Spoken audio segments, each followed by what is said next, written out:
வணக்கம். நமது சேனலுக்கு உங்களை மீண்டும் வாழ்த்தி வரவேற்பதில் நாங்கள் மகிழ்ச்சியடைகிறோம். இன்று சில காரியங்களை பார்ப்போம். இருளை வெளிச்சமாக மாற்றும் தேவன் இவரே. எந்த இருளையும் பிரகாசிப்பிக்கிறவர். அதைத்தான் வேதம் நமக்கு சொல்கிறது. நம் சேனலின் மூலம் அநேகர் நம்முடைய வீடியோக்களை பார்த்து ஆசீர்வதிக்கப்படுகிறீர்கள். எனவே இந்த ஞாயிறு தேவசெய்தி உங்களுக்கு பயனுள்ளதாக இருக்கும். இந்த சேனல் ஒரு வருடமாக தொடர்ந்து இயங்கிக் கொண்டிருக்கிறது. ஆனாலும் இதில் சில தேவைகள் உண்டு. அவை எந்த முறையில் நாம் இந்த சேனலில் தேவனுடைய வார்த்தையை பகிர்கிறோம் என்பதை குறிக்கும். வேதாகமத்தின் அடிப்படையிலான போதனையாக இது இருக்க வேண்டும். எப்பேற்பட்ட போதகமாக இருந்தாலும் இயேசுவின் உயிர்த்தெழுதல் இல்லை என்று சொல்கிற எவனும் கிறிஸ்துவுக்கு உரியவன் அல்ல என்று வேதம் சொல்லுகிறது. நாம் எல்லாரும் கிறிஸ்து என்னும் அஸ்திபாரத்தின் மேல் கட்டப்பட்டவர்களாக இருக்கிறோம் என்று வேதம் சொல்லுகிறது. இதற்கு தகுதியானவர்கள் நாம் இல்லை என்றாலும் தேவனாலே தெரிந்துகொள்ளப்பட்டு அவருடைய வார்த்தையினாலும் அவருடைய சித்தத்தினாலும் அவருடைய பிள்ளைகள் ஆக்கப்பட்டோம். யோவான் எழுதிய சுவிசேஷம் 1ஆம் அதிகாரம் 12ஆம் வசனம் சொல்லுகிறது போல, தம்முடைய நாமத்தின் மேல் விசுவாசம் உள்ளவர்களாய் அவரை ஏற்றுக்கொண்டவர்கள் எத்தனை பேரோ அத்தனை பேரும் அவருடைய பிள்ளைகளாகும்படி அவர்களுக்கு அவர் அதிகாரம் கொடுத்தார். அவருடைய மிகுந்த கிருபையினாலே ஆசீர்வாதங்களை நாம் பெற்றோம். இதே யோவான் எழுதிய சுவிசேஷம் 1ஆம் அதிகாரத்தில் சொல்லப்பட்டுள்ளது போல, அவராலே நாம் கிருபையின் மேல் கிருபை பெற்றோம். எப்படி என்றால், நியாயப்பிரமாணமானது மோசேயின் மூலம் கொடுக்கப்பட்டது. கிருபையும் சத்தியமும் கிறிஸ்து இயேசுவின் மூலம் வந்தது என்று வேதம் சொல்கிறது.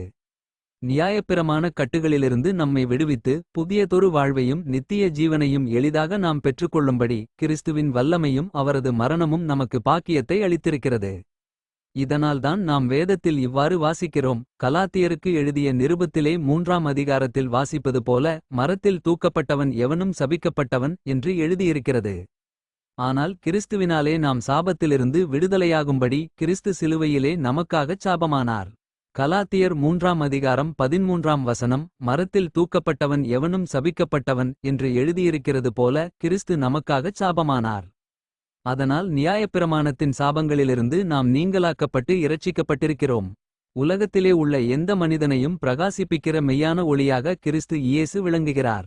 பிதாவின் மகா பெரிய கிருபையின் நிமித்தமும் அனாதி தீர்மானத்தின் நிமித்தமும் அனாதி அன்பின் நிமித்தமும் அவருடையவர்களாகிய நம்மை, அதாவது பிதாவின் சித்தத்தின்படி அழைக்கப்பட்டவர்களாகிய நம்மை மீட்பதற்காக கிறிஸ்து இயேசுவை தேவன் இந்த உலகத்திற்கு தந்தார்.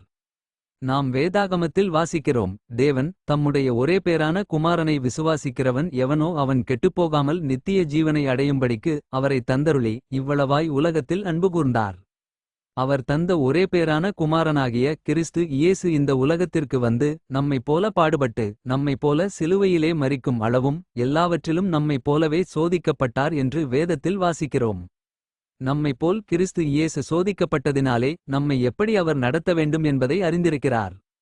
இந்தச் சிலுவையின் மீட்பு ஒவ்வொரு மனிதனுடைய வாழ்க்கையிலும் ஓர் அற்புதத்தையும் அதிசயத்தையும் நடத்திக்கொண்டே இருக்கிறது.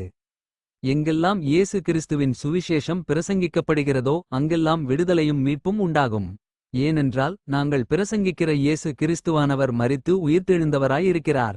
2000 ஆண்டுகளுக்கு முன்பு நம்மைப் போல இந்த பூமிக்கு வந்தார்.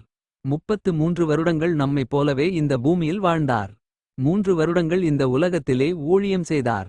அவர் நம்மைப் போலவே எல்லாவற்றிலும் பாடுகளை அனுபவித்தவரானார். ஏனெனில் நம்மைக் காட்டிலும் அதிகமாகவே பாடுகளை அனுபவித்தார். ரோம அரசினால் 39 சாட்டையடிகள் வாங்கினார். ஆணிகள் அவர் கையிலும் கால்களிலும் கடாவப்பட்டன என்று வேதம் சொல்கிறது. மிகுந்த சத்தமிட்டு கண்ணீரோடு தேவனை நோக்கி, என் தேவனே, என் தேவனே, ஏன் என்னை கைவிட்டீர் என்று கதறினார். அந்த ஒரு வார்த்தையிலே, சிலுவையிலே கிறிஸ்து இயேசு எவ்வளவாய் தனித்து கைவிடப்பட்டார் என்பது வெளிப்படுகிறது. ஆனால் கிறிஸ்து இயேசுவின் மரணத்தினால் ஒரு மகா மகிமை இந்த உலகத்திற்கும் தேவனை விசுவாசிக்கிற யாவருக்கும் கிடைத்தது. இதை குறித்து வேதாகமத்தில் அருமையாக ஒரு வார்த்தை சொல்லப்பட்டுள்ளது. இயேசுவானவர் தேவனுடைய சொரூபமாயிருக்கிறார், அதாவது அன்பின் சொரூபமாயிருக்கிறார்.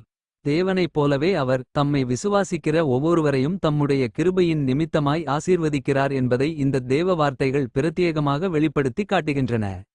ஏனென்றால் ஒவ்வொரு நாளும் தேவனுடைய வார்த்தையை கேட்கிறவர்களாக, அவருடைய மரணத்தை நம்புகிறவர்களாக, அவர் உயிர்த்தெழுந்தார் என்பதை விசுவாசிக்கிறவர்களாகிய ஒவ்வொருவர் மேலும் தேவனுடைய அன்பும் கிருபையும் விளங்கும்.